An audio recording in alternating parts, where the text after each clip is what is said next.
subscribe the channel and press the bell icon for upcoming videos. Hello friends, welcome to my channel pharmacology concepts by Rajesh Chaudhary. तो आज की इस video पे हम बात करने वाले हैं basic pharmacological difference between the atropine and स्कोपोलामिन।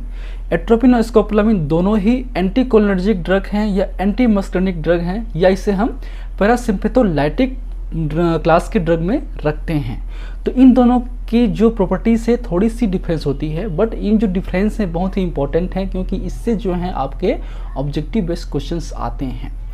So if you want to watch my previous videos regarding the pharmacology or pharmacology revision for the GPAT and MCQ, you can check the description box below for the link.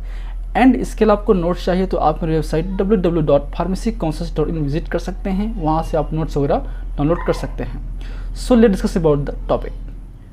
So atropine and scopolamine both are the under classification of parasympatholaitics or anticholinergic drugs or anti drugs. तो ये जो दोनों drug हैं वो basically anti मस्कर्निक हैं, means ये आपके मस्कर्निक receptor को ब्लॉक करते हैं। अब मस्कर्निक की बेसिकली आपका M1, M2 और M3 होता है। M1 रिसेप्टर बेसिकली आपके CNS पे और आपके GI ग्लैंड्स पे होते हैं। M2 की बात करें तो M2 रिसेप्टर्स बेसिकली आपके हार्ट पे होते हैं, और आपका जो M3 रिसेप्टर्स हैं वो बेसिकली होते हैं हमारे एक्सोक्राइन ग्लैंड और आपके स्मूथ मसल्स पे होते हैं। ठीक है, तो इनकी जो प्रॉपर्टीज़ होती है या इनकी जो एक्टिविटी होती है एसिटाइलकोलिन के थ्रू, उसको ये ब्लॉक करता है। तो एक तरीके से ये कोलिनर्जिक इफेक्ट को अपोज करता है या ब्लॉक करता है, इसलिए इसे हम एंटी कोलिनर्जिक ड्रग के क्लास में रखते हैं। सो बात करें दोनों के डिफरेंस की, तो एट्रोपिन की बात करें तो इनका जो मेजर डिफरेंस है वो है आपका सोर्स। एट्रोपिन बेसिकली हमको मिलता है एट्रोपा बेलोडेना से, जबकि बात करें स्कोपोलामिन की वो हमको मिलता है हाइसोमस नाइगर से। ये आपके मेन मतलब जो इन प्लांट्स के एक्टिव कॉन्स्टिट्यूएंट हैं। ठीक है, इसका है आपका एट्रोपा बेलोडेना मेन सोर्स, इसका हमारा हाइसोमस नाइगर। बाकी दोनों ही फैमिली सेम है, सोलनेसी फैमिली के, और ये दोनों ही ड्रग एल्कलॉइडल क्लास के हैं, मतलब ये एल्कलॉइड्स हैं। ठीक है, अब हम जैसे कि जानते हैं कि जो मैक्सिमम एल्कलॉइड्स हैं वो लियो फॉर्म पे एक्टिव होते हैं। तो इनकी जो आइसोकेमिस्ट्री वो भी आपको जानना चाहिए ऑब्जेक्टिव बेस्ड क्वेश्चंस के लिए, कि आपका जो एट्रोपिन है उसे हम रेसमिक मिक्सचर ऑफ हायोसामिन भी बोलते हैं। हायोसामिन का लिवोडेक्स्ट्रो भी हो सकता है। तो racemic mixture of hyoscyamine is the atropine. इसमें ही आपका मेनली ये प्रेजेंस होते हैं और एक्टिव फॉर्म में होते हैं। बात करें हम लोग स्कोपोलामिन की, तो minus hyoscine is the scopolamine and it is the leo form and it is the more active than the dextro form। तो ये लियो फॉर्म में होते हैं और इनकी मेन एक्टिविटी लियो फॉर्म पे होती है, डेक्स्ट्रो पे कम होती है। अब बात करें बेसिक डिफरेंस की, तो स्ट्रक्चरली ये डिफरेंस होते हैं। उस स्ट्रक्चरली डिफरेंस के बेस पे उनकी जो सोलबिलिटी डिफरेंस होगी और उसके बेस पे उनकी एक्टिविटी भी डिफरेंस होंगी। So atropine is the ester of tropine and tropic acid. तो आपका जो एट्रोपिन है वो क्या है, ट्रोपिक और ट्रोपिक एसिड के एस्टर डेरिवेटिव है। जबकि बात करें स्कोपोलामिन की, it is the epoxy derivative of the ester of tropine and tropic acid. तो इसमें बेसिकली इंतर क्या है, इपॉक्सी डेरिवेटिव का। तो ये जो देख रहे हैं ना आप, तो यहाँ पे आपका इपॉक्सी ग्रुप ऐड हुआ है। इसको हम सिंप्लीफाई करेंगे तो इस स्ट्रक्चर को हम इस तरीके से भी कई बार आपका रहता है, ये स्ट्रक्चर इस तरीके से हम कई बार लिखते हैं स्ट्रक्चर को। ये हमारा हो गया N, ये हो गया R और ये हो गया हमारा इस तरीके से। तो यहाँ से जो बाकी चीज़ें हैं यहाँ से जो है वो जुड़े रहेगा इस पे, है ना। और बात करें इस पे जो है इस तरीके से होगा, मान लेते हैं हमारा स्ट्रक्चर।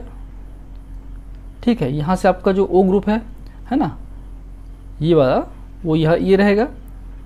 ठीक है, बाकी ये आपका सेम रहेगा N R, और ये जो है यहाँ पे होगा आपका epoxy derivative.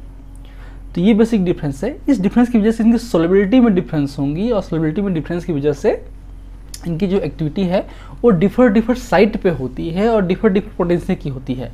So atropine has the lower activity and the potency as compare to the scopolamine, and scopolamine is the higher activity and potency. तो एक्चुअली आपकी पोटेंसी की बात करें तो स्कोपोलामिन की हाई होती है, आपके अच्छी होती है एक तरीके से आपकी एट्रोपिन के कंपेयर पे।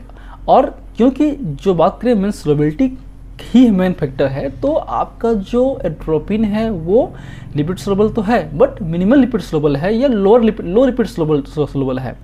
लेकिन बात करें स्कोपोलामिन की, स्कोपोलामिन is the high lipid soluble, तो हाई लिपिड सोलबिलिटी की वजह से इसका जो पेनिट्रेशन है वो इजीली ब्लड ब्रेन बैरियर में हो जाता है, इसलिए आपके स्कोपोलामिन में सीएनएस इफेक्ट देखने को मिलता है। जबकि एट्रोपिन में ये जो सीएनएस इफेक्ट है वो मिनिमल होगा, क्योंकि उसकी जो पोलैरिटी है हाई है, नॉन पोलैरिटी का मतलब वो लिपिड सोलबिलिटी थोड़ी सी कम होती है स्कोपोलामिन के कंपेयर पे, इसलिए इसमें सीएनएस इफेक्ट नहीं होता। तो बात करें मेन एक्शन की, तो एट्रोपिन का जो मेन एक्शन हमारा पेरिफेरल रीजन्स पे होगा, जबकि स्कोपोलामिन का जो मेन एक्शन कहाँ होगा, सेंट्रल रीजन पे होगा, याद रखिए। सो स्कोपोलामिन बात करें ये आपके हार्ट पे, ब्रोंकाई पे और जीआई मसल्स पे मेनली एक्टिव होता है, और ये इन मसल्स या इन टिश्यूज़ के जो रिसेप्टर्स होते हैं, खासकर मस्कुलिनिक रिसेप्टर्स, उस पर जाके बाइंड होता है और ब्लॉक करता है, और उस ब्लॉकेट की वजह से उसमें कोलिनर्जिक इफेक्ट नहीं आएगा, इसलिए इसे हम बोलते हैं एंटी कोलिनर्जिक इफेक्ट। तो बेसिकली बात करें हार्ट की, तो हार्ट में क्या होते हैं, M2 रिसेप्टर्स होते हैं जिसको एट्रोपिन ब्लॉक करता है, और M2 रिसेप्टर ब्लॉक होने की वजह से जो एसिटाइलकोलिन का इफेक्ट था हार्ट में, जो क्या था, वो था डिक्रीज द हार्ट एक्टिविटी। क्योंकि वो ब्लॉक हो गया है, इसलिए क्या करेगा ये आपका atropine, increase the heart activity और कार्डियक एक्टिविटी। ठीक है, सिमिलरली ये आपका ब्रोंकोडायलेटरी एक्टिविटी शो करता है, क्योंकि आपका M3 को ब्लॉक कर रहा है, और M3 रिसेप्टर्स ब्रोंकस पे कंस्ट्रक्शन करता है। इसलिए एट्रोपिन के जो क्लास के और ड्रग हैं, खासकर इप्राट्रोपिन, टायोट्रोपिन वगैरह, उससे हम ऐसे ब्रोंकोडायलेटर यूज़ करते हैं। उसके अलावा आपके जीआई मसल्स हैं, उसमें ये आपके रिलैक्स करता है, मतलब हमको जीआई या एंटी स्पाज्मोडिक एक्शन देखने को मिलता है, जिसे हम जीआई क्रैम्प में यूज़ कर सकते हैं। ये भी इफेक्ट आपका ब्लॉकेट ऑफ M3 रिसेप्टर के थ्रू होता है। क्योंकि सोलबिलिटी कम है लिपिड में, तो इसकी जो इफेक्ट है सीएनएस पे बहुत ही कम होगी, मिनिमल सीएनएस इफेक्ट। लेकिन बात करें स्कोपोलामिन की, स्कोपोलामिन का मेन एक्शन आपके सेंट्रल रीजन्स पे होगा, मतलब ये इजीली ब्लड ब्रेन बैरियर को या रेटिनल बैरियर को क्रॉस कर सकता है, इसलिए आपका इसका जो एक्शंस होते हैं वो होते हैं आई मसल्स पे, जो कि मिड्राट्रिक शो करते हैं, मतलब आपके आई अकोमोडेशन को चेंज कर सकते हैं, और ये आपके पिपिल को डायलेट करते हैं। लेकिन पिपिल जो है नॉर्मल डायलेट नहीं होता, ये फोर्सफुली डायलेट कर रहे हैं, इसका मतलब इस केस में लाइट के रिफ्लेक्शन को जो है ये प्रॉपरली एडजस्ट नहीं कर पाता अगर हम स्कोपोलामिन दे देंगे, तो इसका मतलब उसमें आपका साइक्लोफ्लेजिक एक्शन शो होगा, जो एक तरीके से ब्लड विजन्स का रीजन्स हैं। तो ये भी इंपॉर्टेंट क्वेश्चंस हैं। जो मेन साइड इफेक्ट्स हैं आई में आपके एट्रोपिन क्लास के, वो साइक्लोफ्लेजिक एक्शन है, जिसे हम ब्लड विजन्स भी बोलते हैं।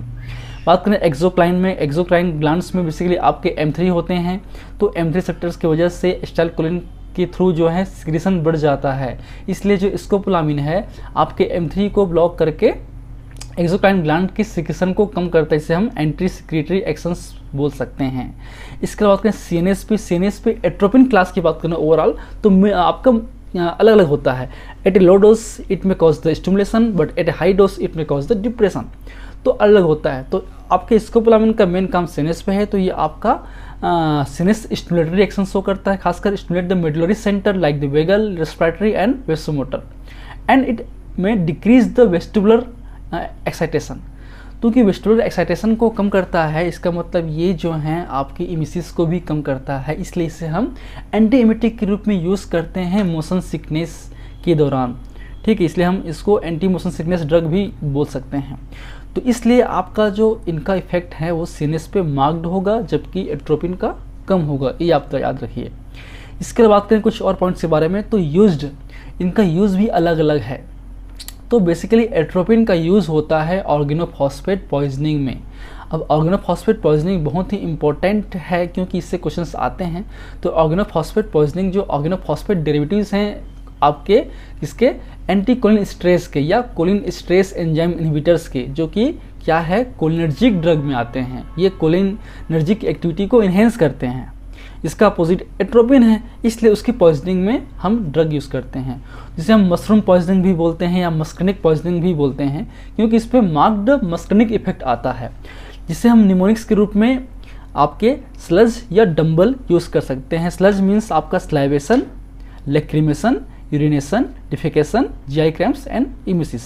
डंबल्स याद रखिए, जिसमें बहुत सारे सिम्टम्स कवर होंगे। डी फॉर डाइफोरेसिस और diarrhoea, U for urination, M for miosis, B for bradycardia और ब्रोंकोस्पाज्मा, ब्रोंकोरिया। इसके अलावा E for emesis, L for lacrimation and S for salivation. These are the action of muscarinic, ये जो action है किसका है, मस्करनिक action है ये, ठीक है। इसलिए इसको मशरूम पॉइजनिंग्स या मस्करनिक पॉइजनिंग्स या ऑर्गेनोफॉस्फेट पॉइजनिंग बोल सकते हैं। तो ये जो इमेज है वो इस सिम्टम्स को रिसेंबल कर रहा है। इसमें आपका स्वीटिंग हो रहा है, लैक्रिमेशन हो रहा है, आपकी यूरिनेशन हो रहा है, डायरिया हो रहा है, वोमिटिंग हो रहा है। तो ये सब इफेक्ट आपको देखने को मिलते हैं ऑर्गेनोफॉस्फेट पॉइजनिंग में। और ये जो ऑर्गेनोफॉस्फेट्स बेसिकली हम जो आपके कीटनाशक हैं, कीटनाशक जो स्प्रेस होते हैं उनमें हम यूज़ करते हैं। और बेसिकली जो आपके खेत में काम करते हैं, जो आपके पेस्टिसाइड्स वगैरह स्प्रे करते हैं, उनमें ये चांस हो जाते हैं। तो उसमें इसलिए हम प्रिकॉशंस के रूप में आपके ग्लव्स वगैरह हैं, मास्क वगैरह यूज़ करके ही पेस्टिसाइड कंट्रोल करते हैं आपके खेत वगैरह में, ठीक है। इसके अलावा हम एट्रोपिन का यूज़ एज ए ब्रोंकोडायलेशन और एब्डोमिनल क्रैम्प में भी करते हैं।